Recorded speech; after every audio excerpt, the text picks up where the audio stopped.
Friends, I welcome you to my channel. Before listening to this story, I will ask you to like and subscribe. It is not difficult for you, but it is pleasant for me.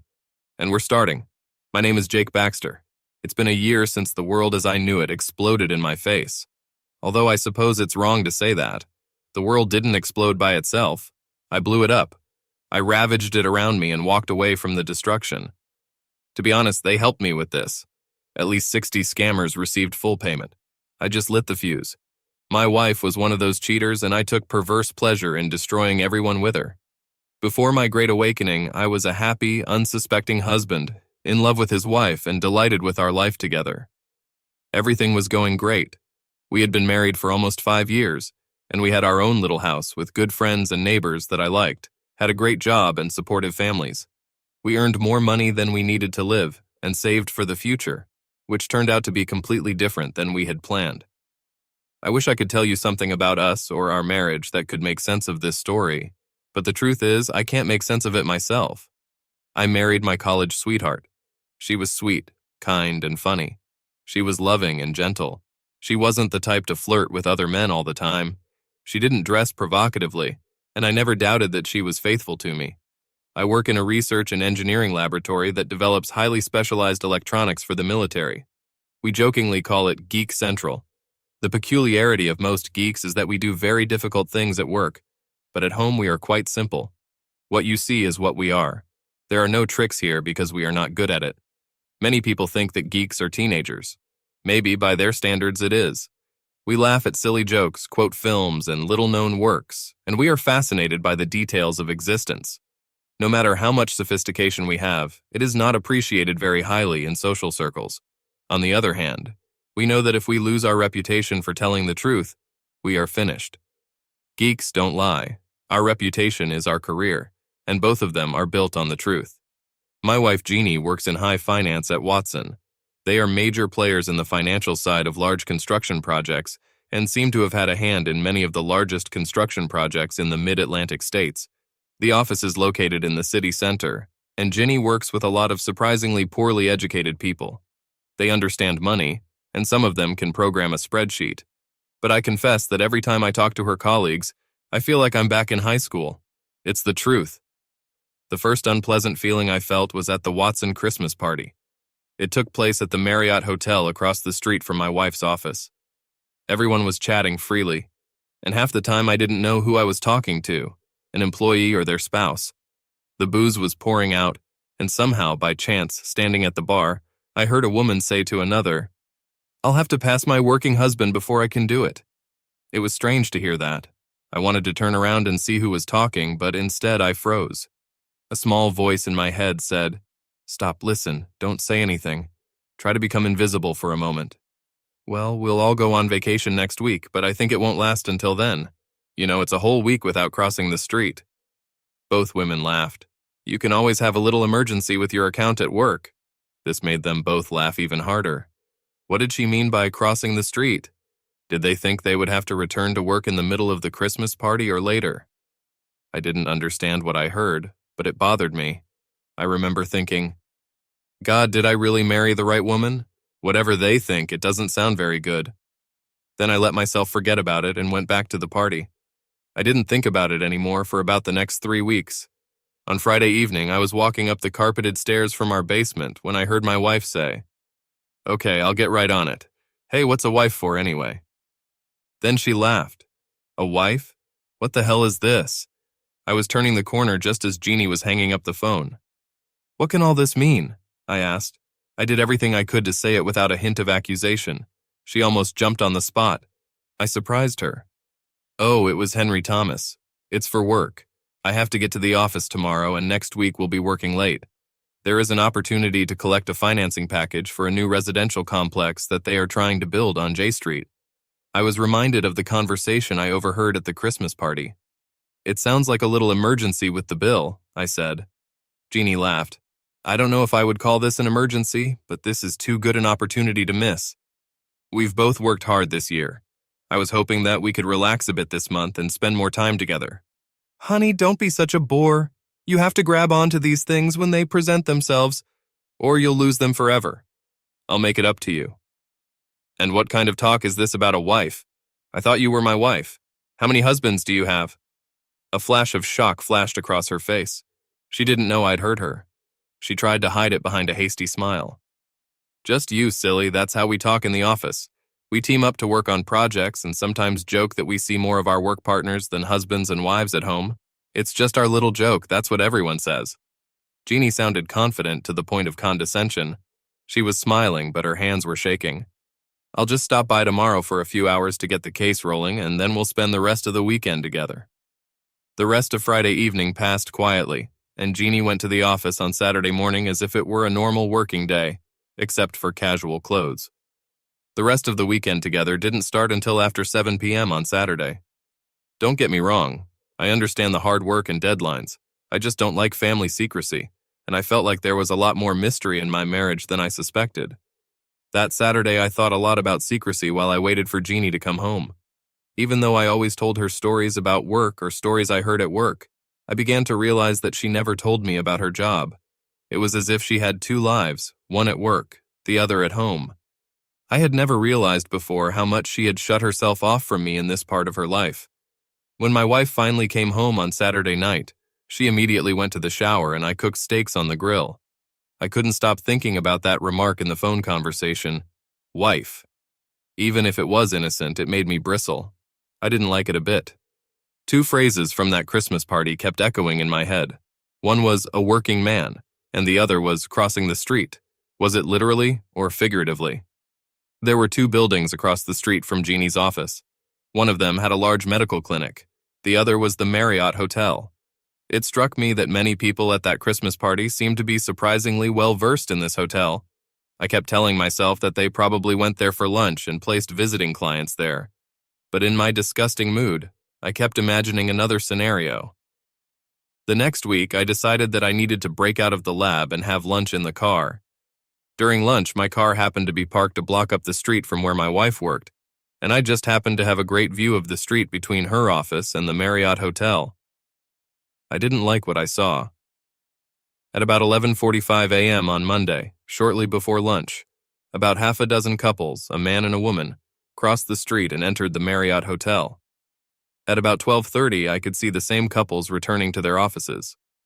There wasn't a single group of 3 or 4 women getting together for lunch, just couples. I didn't see my wife among them, but I wasn't happy. I saw the same thing on Tuesday. Different couples, but the same behavior. I knew I couldn't go into the Marriott and watch the lobby. Too many people would recognize me, not least my wife if she saw me there. I needed help. I never in my wildest dreams or nightmares thought that I would do what I did next. That same day, I hired a private investigator named Harvey Madison. I told him what I knew and what I needed to know, and then I gave him a picture of my Jeannie. He told me to do the most impossible thing imaginable. He said, "Don't think about it. Just get back to your life and act normal. It probably doesn't mean anything, and if it's something so unpleasant, you'll find out soon enough." I told him I really hoped I was wasting my money and went back to work. I didn't waste my money. On Thursday morning, Harvey met me in his office to tell me the bad news. My wife walked into the lobby of the Marriott Hotel on Wednesday morning at 11:45 a.m., Henry Thomas's arm around her waist. They stopped at the reception desk just long enough to get the key and went straight up to the 4th floor. They came back almost at 12:40. Harvey Madison had a short and very confidential conversation with the desk clerk. My wife and her working husband were regular visitors to the hotel. Harvey's conversation at the front desk cost me $300, and Harvey warned me that it was just a down payment. I needed hard evidence, and that meant a video recording from inside the room. I hated myself for what I was thinking, but my thoughts about my wife very quickly became quite gloomy.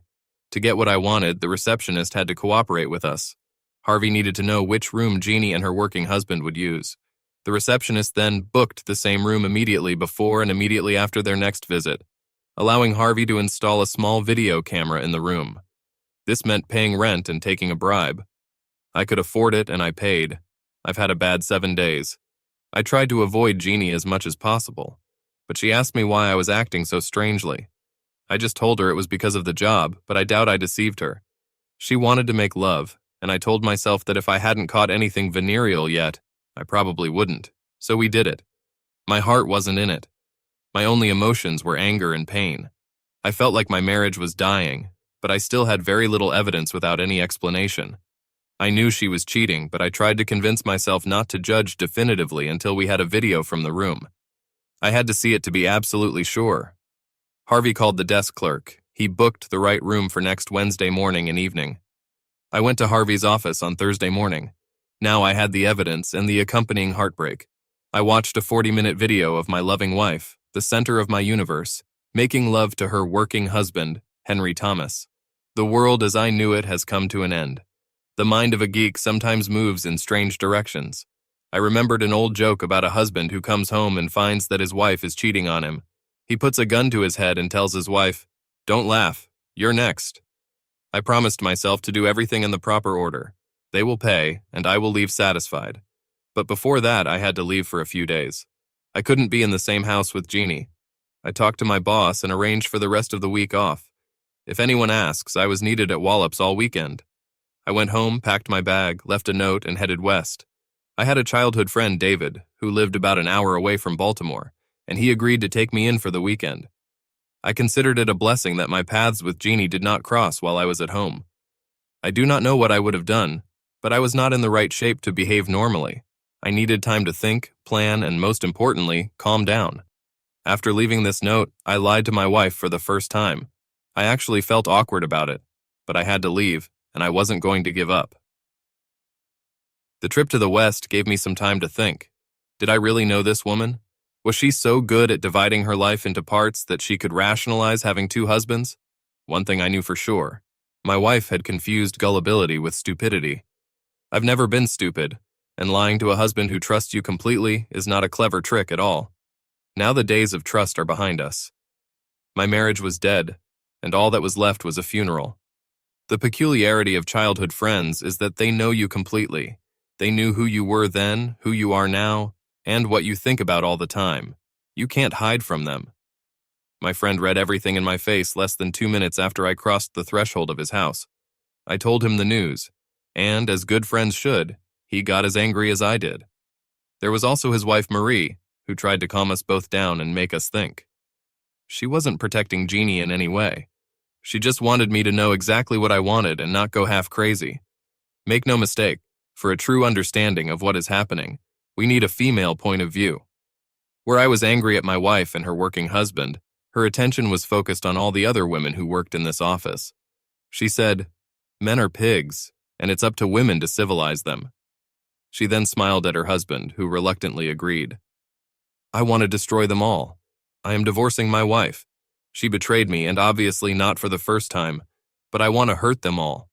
I want to make her Mr. Henry Thomas regret that he was born, and I want every crook in this office to regret every day they cross the street to the hotel." Marie tried to reason with me. "Make sure you're prepared for the consequences. There may be a reason for what happened that you don't know about. Maybe she'll regret her actions so much that she'll never do it again.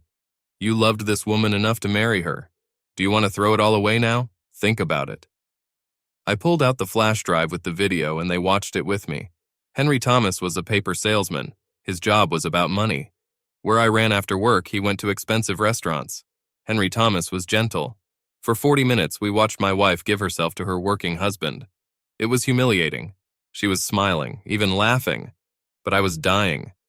Henry Thomas wasn't anything special. He didn't last long. He wasn't even particularly energetic. The strange thing was that most of the conversation was focused on work.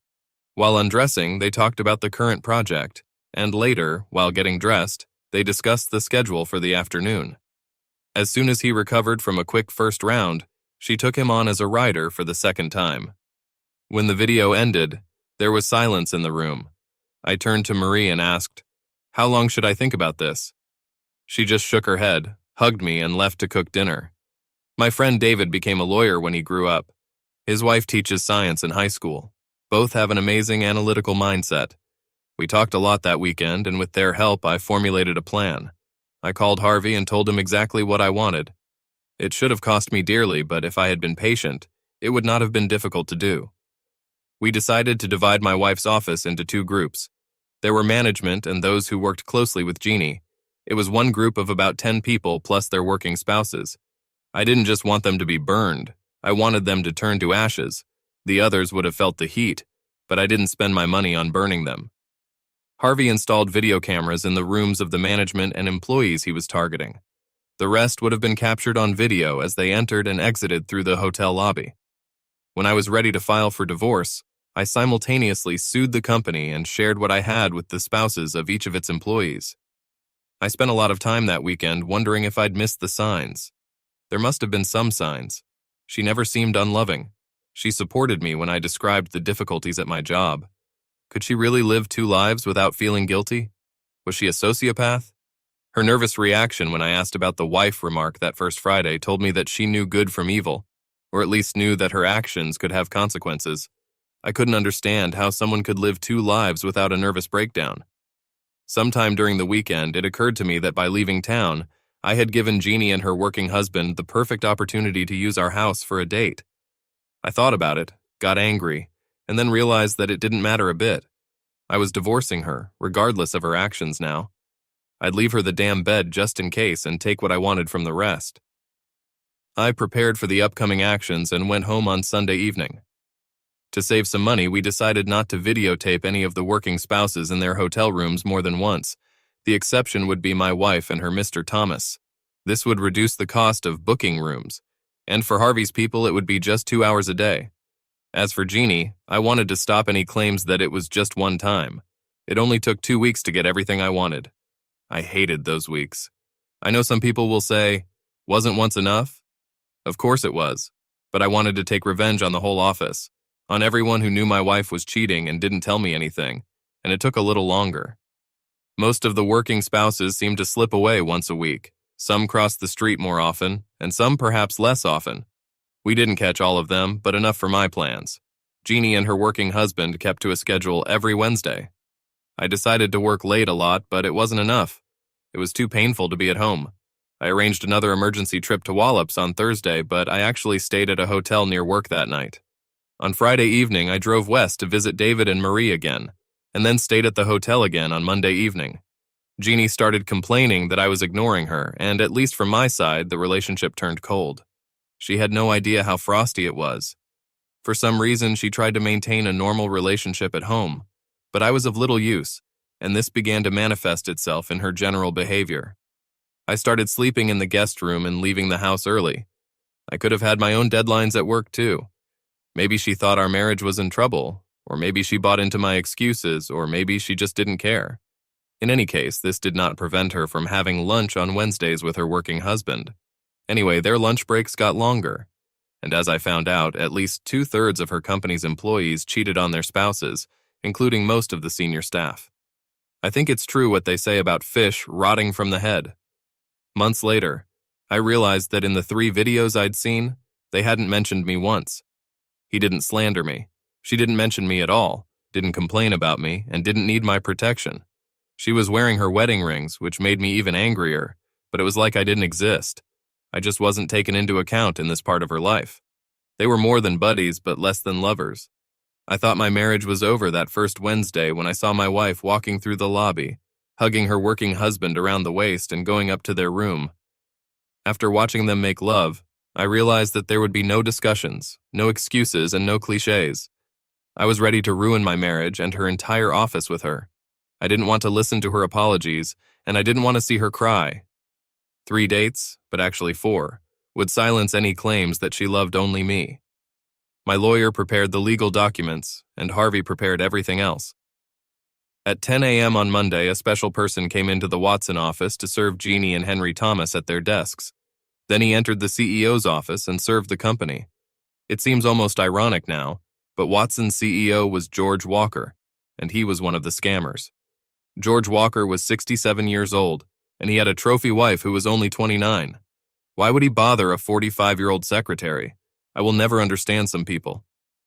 My mobile phone rang at 10:20 and I turned it off. As soon as the start was made, 5 Harvey operatives began delivering envelopes made of thick paper to the real spouses of each employee of the company. Some had photographs, some had videos, and all of them received detailed reports that could be used in the divorce process. Henry Thomas's wife received a particularly large envelope. Others simply received letters informing them of what was going on in the Watson office, in case they wanted to have a heart-to-heart conversation with their spouses when they returned home. They all received a short note saying, "In the interest of full disclosure, you can thank Jeannie Baxter for bringing this to our attention." I was wondering how many friends my cheating wife would have on Tuesday morning. Watson disappeared almost overnight. My lawsuit against the company was followed by at least 20 more. The divorces spread through the office like a firestorm. Even some marriages in which we have never found evidence of infidelity have not survived. Management tried to fire anyone who was tainted by the scandal, only to face their own involvement in the mess. Those who were innocent left almost as quickly, hoping to preserve their own reputation. The press got wind of the debacle, and 2 weeks later an article about the firm appeared, which featured the phrase "working spouses." I wonder where they got this. I bet it was just some crazy husband who didn't understand how the real world worked. Soon after, the business stopped and the office closed for 2 months. The office building has been empty for almost a year. In the end, I did meet Jeannie at my lawyer's office. She cried a lot. After weeks of angry messages mixed with refusals, pleading requests, and strange attempts at bribery and negotiation, she finally took some responsibility for her situation. She said she immersed herself in the excitement and culture of high finance. I do not know what her colleague had to do with finances, but it was definitely part of the culture. The apology didn't last very long, and in the end she said it was partly my fault for not discussing my problems with her. Yes, it turns out it was my fault. That's bullshit. You should not remind your spouse not to make love to her working husband. Most importantly, you should not remind your spouse that he should not have a damn working husband at all. I never really understood Jeannie's infidelity, and she never adequately explained it to me. All I know is that she's changed. A clear-eyed and seemingly truthful girl interested in business turned into a two-faced and highly deceitful liar who seemed to live under the slogan, "If he doesn't know, it won't hurt me." Harvey told me that they only got together on Wednesdays during lunch. They didn't use my absence from home that weekend as an opportunity to meet. She seemed to have some strange feeling of a double marriage, which limited her infidelity but did not eliminate it. Harvey tried to explain to me that, in his opinion, it was some kind of perverted ritual of rapprochement. Watson has developed a depraved corporate culture. There was even a kind of perverse fidelity in this game when employees made love to only one person, and usually it was the one with whom they worked most closely. Harvey thought they believed they were just smarter and superior to everyone else, whether it was a shared secret that led to the risk they shared together, or a distorted social contract. I never understood. I wish I could say that I stopped understanding too, but I never stopped caring about my marriage to Jeannie or the circumstances that led to my divorce from her. I could spend my life trying to understand these people, or I could just walk away. I chose the latter. I got my revenge, but it didn't work out exactly the way I planned. I won my lawsuits, but the company's accounts were empty, and Henry Thomas lost almost everything in the divorce. My own actions have made the company and Thomas unable to pay the lawsuits against them. How do you like this irony? My wife lost her job and demanded alimony when I divorced her. My lawyer argued that her unemployment was a direct result of her infidelity, which led to the divorce, and she did not receive alimony. Even the offended spouses of the scammers resented me for ruining their lives with the unpleasant truth. They seemed to blame me almost as much as they blamed their cheating spouses. It's a big city. I can live without their love, but I did not foresee that this would happen. One injured spouse surprised me more than the others. One evening, Sheila Thomas came up to me in a bar. She was surprisingly attractive, and that should have been more than enough for any man. I was still drinking my first beer. She introduced herself, sat down next to me, and put her hand on my crotch. Well, she's got my attention. "I'm divorcing my husband, but I want revenge even more. Will you help me do this, Mr. Baxter? How about this, Jake?" I wasn't sure what I thought of the word humiliate, but I decided that I would help her, and I did everything in my power and did exactly that until late at night. I told you that I slept in the guest room for 2 weeks before serving my wife, so I was entitled to some compensation. I felt dehydrated and needed to drink water every hour. When leaving early the next morning, Sheila said she was heading home to rub it on her husband's face. I reminded her that I rubbed it on my face at the beginning of the night, and I would really like to rub it on my face again. She laughed and promised that I would do it soon. Jeannie's family was furious and mad at me for a while, so I sat them down and showed them the video. They cried, apologized, and cried again, but not much. After all, they didn't hold me responsible for the divorce, even though they tried to convince me to give her a second chance. I couldn't. There was no forgiveness in me, and for the life of me, I couldn't remember her asking me to forgive her. She turned my heart to stone, and it stayed that way for over a year. At some point during the divorce, when I was telling my friends at work about what had happened, it occurred to me that all my skills had come to naught when I needed to catch my cheating wife.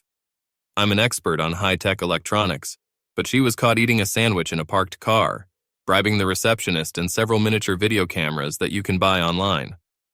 I also thought about how easy it was to catch them and how easy they could hide it. I overheard 2 conversations and it worked.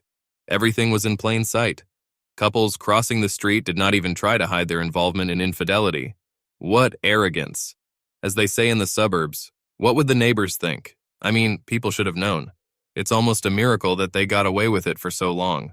I began to wonder if the world I live in bears any resemblance to the world around me. Has everyone done this? Where I worked, anyone who called themselves a gambler was unmarried and only dated their right-hand man. And I realized that I was sitting at the geek table again, trying to understand the cool guys. I do see Jeannie on the streets or in the shops from time to time. I don't stop to talk to her, and I don't know what she's doing. When she sees me, she looks like she wants to cry. I never look at her for long. The sight of her still breaks my heart. I turn away, and she knows better than to approach me. I'm not the man she married anymore. The life I knew is gone, and I'm starting over. As I said, I lit the fuse and blew it up. I had no idea that shrapnel would tear my own heart to pieces.